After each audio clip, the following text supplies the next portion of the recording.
Non ci sono più scuse per la Regione Veneto, è ormai tutto programmato, la data è stata scelta, 22 ottobre, la data del referendum sull'autonomia, i veneti chiamati a fare e a prendere una scelta su quali autonomie chiedere al governo centrale.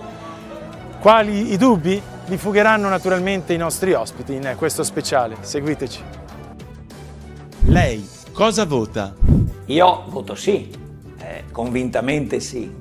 Io sono uno degli autori della legge 16 del 2014 della Regione Veneto, quella che era partita, che ha messo in moto tutto il meccanismo e dal quale è nata la legge 15, che è quella del referendum sull'autonomia. La legge 15 aveva 5 quesiti, ne è rimasto solo uno dopo la falcidia della Corte Costituzionale. È un referendum che qualcuno dice inutile, probabilmente non è molto decisivo, però ha una valenza politica straordinaria. È un referendum che qualcuno dice inutile perché la Corte Costituzionale, quando ha approvato l'unico dei 5 quesiti, ha detto in fondo lasciamoglielo fare i veneti, che abbiamo bocciato la legge del referendum sull'indipendenza, che abbiamo bocciato altri 4 quesiti per l'autonomia speciale, per tenere gli 8 decimi delle tasse, lasciamogli quello che è nel perimetro, nel recinto del 116 della Costituzione, il quale prevede appunto, come dice il quesito, che è possibile dare a una regione ulteriori forme e condizioni particolari di autonomia, quelle del 116 e del 117. Quindi si deve votare sì, è una cosa di poca rilevanza. Perché sì? Bravo, perché sì, perché appunto è un allenamento per un processo di autodeterminazione che invece è la vera sfida, molto complesso, molto delicato, forse anche lungo, dice taluno. Io non credo, perché abbiamo l'esperienza spagnola davanti a noi e se la Catalogna apre per l'indipendenza, quindi riesce ad aprire questa porta e l'Unione Europea non può rimanere estranea, deve avvallare un processo quando è democratico, quando è pacifico, quando è per via istituzionale, requisiti che noi riteniamo insuperabili, e la Catalogna sta facendo questo, aprirà una porta anche per il Veneto. I veneti andranno a votare? Io credo di sì, anche se c'è qualcuno che fa gli scongiuri, qualcuno che dice che è tempo perso. No, non è tempo perso. Il referendum ha un valore consultivo, però un valore politico soprattutto. Io dico un allenamento, perché se vogliamo fare un referendum molto più importante, quello decisivo, quello che tutti noi vogliamo, quello che vuole l'indipendenza veneta, sull'indipendenza appunto, bisogna prima fare questo passaggio, quantomeno per constatare se lo Stato è credibile. Io credo di no, ma gli diamo tempo, gliel'ho detto anche al Presidente della Regione, gli diamo tempo 6-12 mesi, vedremo cosa uscirà da questa trattativa, se partorirà questo minimo di autonomia sulle 22 materie di competenza che potrebbero essere attribuite alla Regione con le relative risorse, questo è il punto.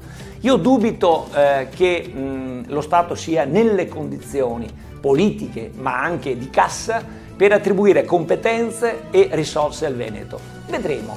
Se riuscirà, evidentemente vuol dire che si è comportato bene chi ha gestito la trattativa, ma non sarà la partita conclusiva comunque, è una partita interlocutoria. E dopo? E dopo bisogna fare la partita vera, quella dell'autodeterminazione che mira all'indipendenza, che è l'unica soluzione che abbiamo praticabile davanti a noi per venire fuori dal disastro italiano, questo è il punto. Guardi che io parlo di indipendenza, ormai la mia figura, il colore giallo dell'indipendenza che porto sempre con me, il mio cuore, le mie argomentazioni, il mio impegno per dire che alla fine quando si parla di indipendenza non si parla contro qualcuno, ma perché io amo l'Italia, ma l'Italia non mi appartiene più. Pensate, una coppia che non va più d'accordo, dividersi non è un peccato. Dispiace, però se dividendosi si migliora entrambi la vita, perché non farlo? Se poi noi già come realtà veneta abbiamo vissuto per 1100 anni di autogoverno, di sovranità, abbiamo la possibilità di fare ottimamente una repubblica indipendente e sovrana. Io non andrò a votare perché ritengo che la democrazia non sia solo una forma, ma sia anche una sostanza. Quindi decido consapevolmente di rinunciare a quello che è un mio diritto, che è quello del voto, per dare un messaggio chiaro dal punto di vista politico, che io e spero tanti altri non condividiamo il motivo per cui questo referendum è stato convocato e che appunto che porterà questo referendum a essere inefficace e a non avere delle conseguenze dirette per quella che è l'autonomia. L'autonomia è una cosa seria e non è questo il metodo con cui affrontarla. I veneti andranno a votare? Io spero di no, perché se i veneti hanno una giusta richiesta di più autonomia, non passerà per questo referendum, perché per ottenere più autonomia la Costituzione parla chiaro. Noi dobbiamo passare per una procedura che prevede una trattativa tra la Regione e il Governo su iniziativa della Regione.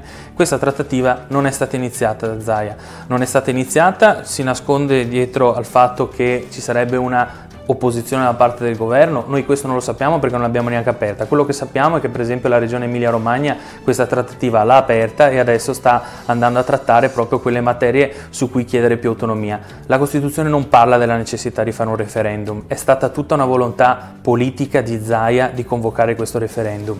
Perché? Perché siamo in un quadro per cui lui vuole rivendersi ancora una volta come il portavoce dei veneti. Come farlo? Attraverso questo tipo di plebiscito che si è creato ad hoc per confermare questo tipo di idea, di immagine.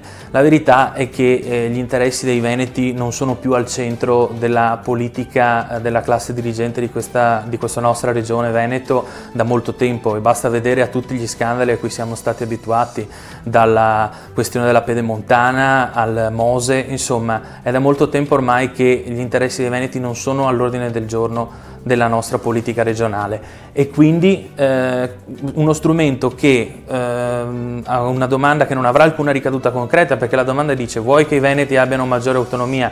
Ma rispondendo di sì, ma anche rispondendo di no, l'effetto è sempre uguale. Ci sarà più autonomia dal giorno dopo? No, lo ha detto anche Zaia questo, lo ha detto anche Zaia, non ci sarà più autonomia dal giorno dopo. Parla di questione veneta, la questione veneta esiste da molto tempo.